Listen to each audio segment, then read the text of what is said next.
Sungguh niat seorang Kapolres menikahi perempuan muda cantik lalu mengurasnya hingga 1,7 miliar.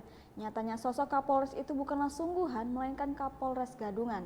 Mengaku sebagai pejabat kepolisian dan berpangkat perwira, seorang pria memperdaya perempuan muda dan menikahinya.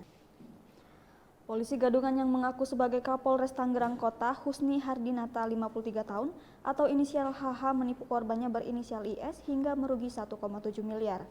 HH menipu korban sejak Juni 2020 dengan modus bisa menjadikan anak korban sebagai anggota kepolisian.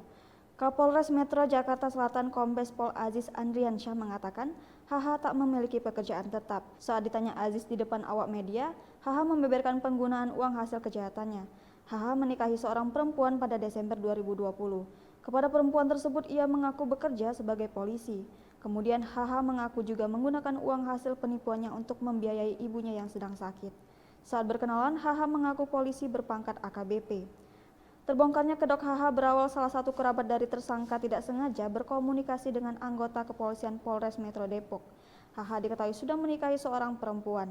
Adapun saudara dari istri tersangka memiliki anak seorang polisi di Polres Metro Kota Depok. Aziz mengatakan anggota Polres Metro Kota Depok curiga dengan tanda-tanda dan atribut milik HH. Dari keterangan saudara dan istri tersangka kepada anggota Polres Metro Depok, HH mengaku menjabat sebagai Kapolres Tangerang Kota.